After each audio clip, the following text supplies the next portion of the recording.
Acquired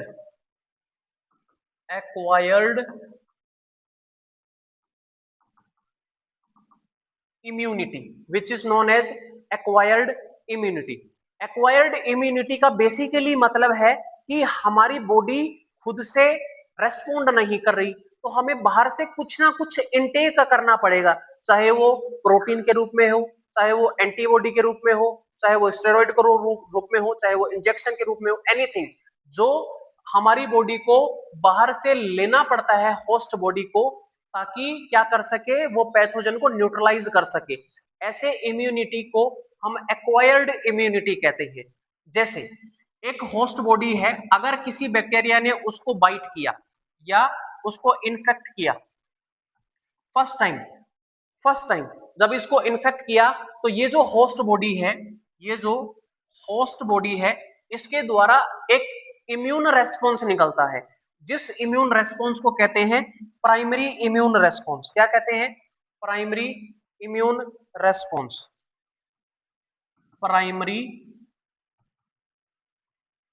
immune response, ये जो primary immune response है, ये क्या है? If a pathogen is bite or infect a host only single time, only single time, then जो हमारी बॉडी से इम्यून रेस्पॉन्स निकलता है उसे हम क्या कहते हैं? प्राइमरी इम्यून रेस्पॉन्स, जो कि कैसा होता है? स्लो इंटेंसिटी स्लो इंटेंसिटी का एक इम्यून सिस्टम निकलता है, इम्यून रेस्पॉन्स निकलता है, उसे हम प्राइमरी कहते हैं। अगर if if now second is secondary immune response means if successive infection caused by same kind of pathogen, एक ही काइंड का जो पैथोजन है, अगर वो बार बार उसको इन्फेक्ट कर रहा है, उसको बाइट कर रहा है, देन एक इम्यून रेस्पॉन्स निकलता है जो कि रैपिड, कैसा होता है? रैपिड या फास्ट इंटेंसिटी, कैसा होता है? फास्ट इंटेंसिटी का, जिसे हम क्या कहते हैं? Secondary immune response. क्या होता है? Secondary immune response. These are the response which is released from the host body when a pathogen is infect or bite the host body. So primary and secondary immune response. Now the primary and secondary immune response is controlled by a cell which is known as lymphocyte. Lymphocyte cells. There are two type of cell. One is b lymphocyte cell, and second is t lymphocyte cells. The main function of b lymphocyte is to make army of protein, यानी protein का group बनाते हैं, जिन्हें हम क्या कहते हैं? Antibody. क्या कहते हैं? Antibody against the antigen of pathogen.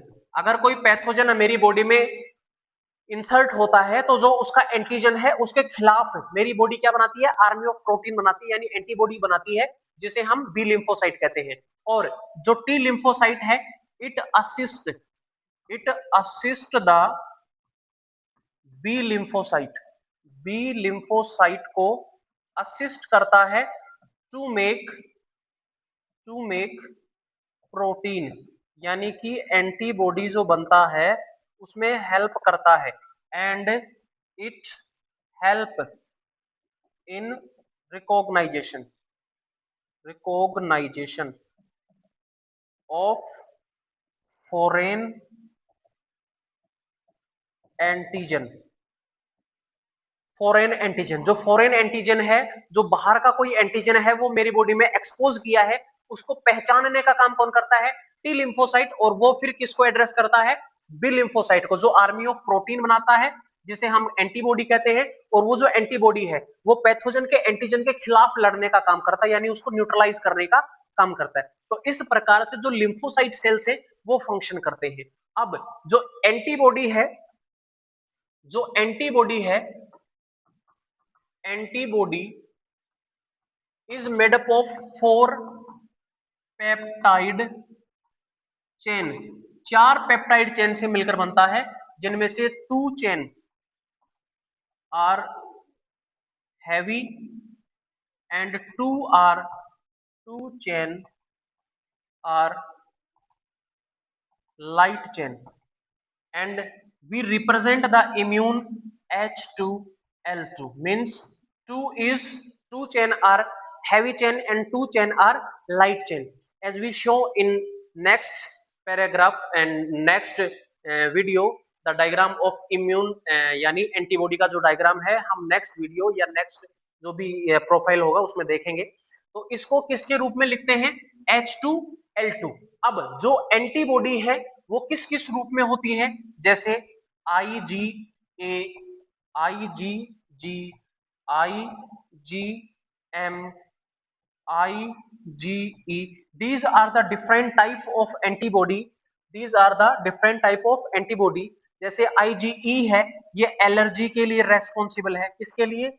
Allergy के लिए। ये जो मैटरनल ब्लड है, सॉरी मिल्क है, कोलेस्ट्रम, कोलेस्ट्रम उसमें पाई जाती है, जो जो बच्चे को, जो माँ अपना दूध पिलाती है, ब्रेस्ट फीडिंग करती है, मिल्क फीड करती है, उसमें IgA इम्यूनिटी होती है, जो उस बच्चे को एनर्जी प्रोवाइड करता है, ताकि वो बाहर जो फॉरेन जो एंटीजन है, जो पैथोजन है, उनसे लड़ने में कामयाब हो सके, सक्षम हो सके। तो these are the antibodies which are present in our body which is able, have the ability to fight against the pathogen or the foreign antigen which exposed to the host body, our body।